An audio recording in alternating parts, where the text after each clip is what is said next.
Hey guys, Mel the Train Tutor here again with a sort of tutorial but more of a product overview.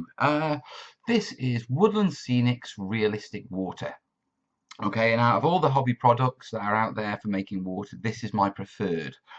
Okay, obviously there's other industrial products that are out there that are even better, but out of the hobby products, this is my preferred one. Okay, and it's a liquid acrylic, or as far as I know, it's a liquid acrylic. You know, they don't actually say on the bottle. And what you get when you pour it out is something along the lines of this. Now it can be poured in depths of what you call it, in an eighth of an inch, which is about 3-4 millimeters, and you can keep pouring up to about half an inch thick. Okay, so it can do reasonably deep stuff, but if you're looking for really, really deep effects, then you need to build it up with something else, to be perfectly honest. Now, like most liquid acrylics, let me just peel this off here. Yeah, it's flexible when it cures, and it takes roughly 24 hours to cure. Woodland Scenics say a minimum of 24 hours. Okay, and as you can see, you know, it is transparent. There's a very, very slight, it's not glass transparent, shall I say. There's a very slight sort of shading to it, but nothing significant. So, a couple of things that I like about this is, first off, yeah, there's very little shrinkage with it. I don't have the cracking problems that I've had with other materials, yeah, especially the Vallejo one. That was a nightmare. But anyway, there's very little cracking. Yeah, it's more liquidy, it's more viscous, it's thinner, so it flows better. Although that can lead it to bleeding out on terrain if you haven't got a proper lip around your terrain. Okay, a bottle like this, they say, will do a 17-inch diameter circle at an eighth of an inch thick, or 221 square inches at an eighth of an inch thick. Now, what does that actually mean? I haven't put my teeth in, guys. Right, that actually means 227 inches. Well, if you divide it roughly by 4, you're going to get approximately 55 inches. Yeah, so that means you can do a river, yeah, an eighth of an inch deep. Yeah, one application, that's 4 inches wide, that runs for 55 inches. So one of these bottles will do a river that can easily stretch, yeah, 4 foot across the board. But the challenge then becomes, if you want something like a 6-foot river, yeah, you're either going to have to make it a lot thinner, or you're going to have to get more of this stuff. And retailing at 16 to 18 pound, it isn't cheap. Yeah, Woodland Scenic stuff tends to be at a premium. Yeah, because they dominate the market.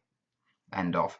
So that's it poured, you know, straight out. But obviously you're going to want to see it working. So let's go and do that now. Now, what I've done is I've poured it into this handy little pourer.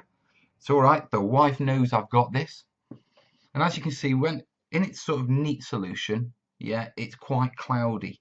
Now, obviously, same sort of rules apply to this as all the other sort of water effects. You know, don't shake it, you'll introduce bubbles. You know, turn it, yeah, to mix it. Keep an eye out. It goes jelly when it goes off, yeah, so you need to warm it up to sort of loosen it again, if you know what I mean. It works best in dry areas. Yeah, the more humidity, the longer it'll take to to actually cure. So what I'm going to do is dead simple. I'm just going to pour this out onto this pond. Okay, now this is a pond I've used in previous videos. You can tell that by the texture on it, and all I've done is ripped off the previous effects, yeah, applied the paint and I've super glued these in again because this stuff does not like PVA, yeah, much like a lot of the other acrylic products. Yeah, it likes acrylic, it likes water, it's cool with varnish, but it does not like PVA. That'll cause it to crack. So what I'm going to do very gently is I'm just going to pour this in. Now, as you can see, it flows really well. I've got a couple of bubbles already. I don't really want it to go right up to the lip, so my table's... Oh!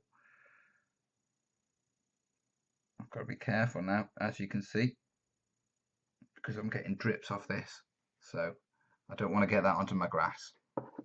So I've poured a fair bit out. It's naturally flowing. I'm just going to let it flow over to that side. Normally what you do is you get a cocktail stick, and sort of tease it into the edges. Yeah, but as you can see, this just naturally flows. So I'm going to turn that around to there. my desk slightly sloped, so you can actually see it's running with the slope of the desk. And so what you're going to have to do is make sure that when you actually do this, yeah, you put it on a nice level surface to what you call it to cure. Okay, now I know my rim is only 3-4 mil high, so I know it's perfect at an eighth of an inch, and that's spread all the way around. And what I'm going to do is I'm just going to turn that round, yeah, and just get it naturally flow the other way a little bit. Now I've got a couple of bubbles. I'll try and pop these with a cocktail stick first. Oh yeah, good. That's fine.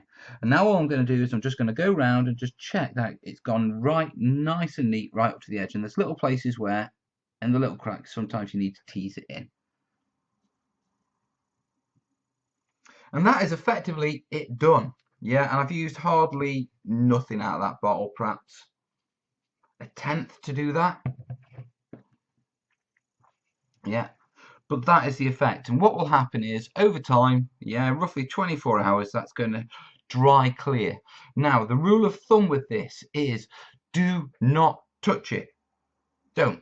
Leave it. If you're really curious to know how quick it's going to dry for you, pour a separate bit next to it, okay, and use that as your sort of like your finger tester.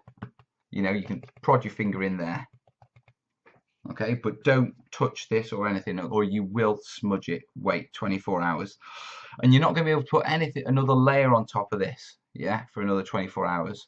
Another quick mention is Woodlands Scenics recommend that you don't use anything but pigment or 100% acrylic paints.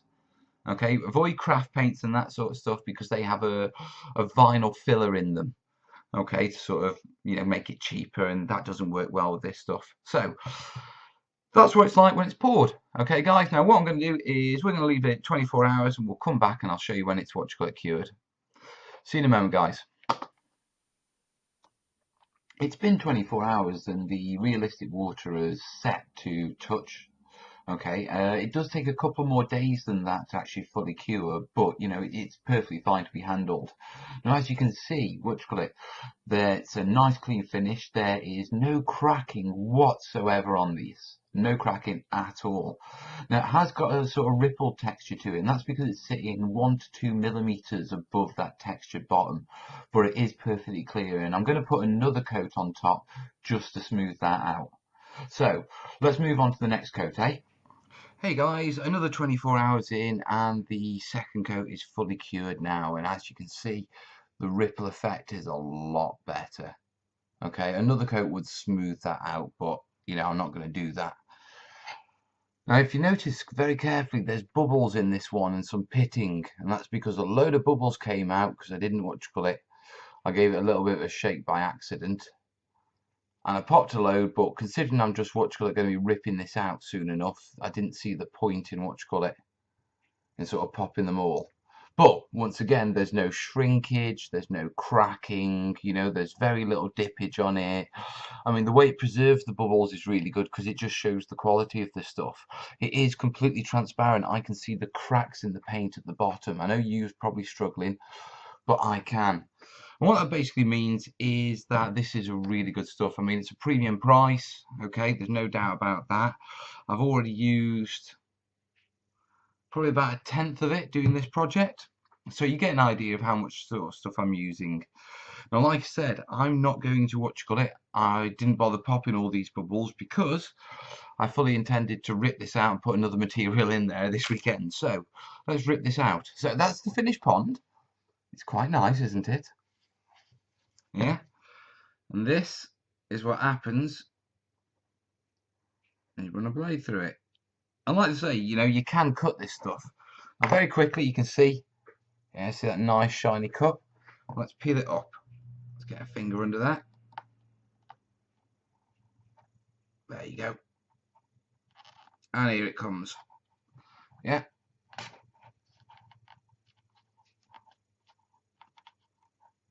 And it is bonded with the paint underneath, that what you call it, acrylic paint. Oh, with 2 layers it's quite tough. But you can see where I'm doing it.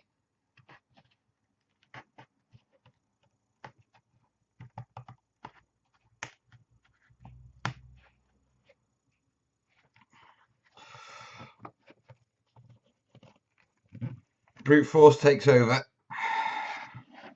Let me just rip this off so I can show you. Right, I'll come back to that in a minute. So yeah, as you can see, yeah, it is plastic. It is like a flexible, thin plastic. Yeah, it does cure over more time. It does go harder, but it is a plastic after all, guys. So just be aware of that. Yeah, so run that round there, run that round there. Yeah, come on. Run that round there. Run that round there. There you go. And it's all out. Yeah. And that's ready for repainting for the next product overview. So I'm going to whack that over there. And just one quick thing before I finish off on this. As you can see, it's peeled out and, you know, it's flexible, it's cured. And what I want to sort of raise, yeah, put that there. That'll get reused. Is that you can pour this down on sheets of like plastic card or greaseproof paper. Use blue tack as a border for it, because blue tack is basically it's a petroleum product, and this stuff doesn't stick to petroleum jelly, so it won't stick to blue tack. So you can do molds out of blue tack and this stuff and pour this in and then just peel it straight out again with no problems. But when, I mean, this has picked up a lot of the paint and a lot of the bottom, okay? But when it's perfectly clear, what you can do is you can use this, okay, and very quickly, yeah,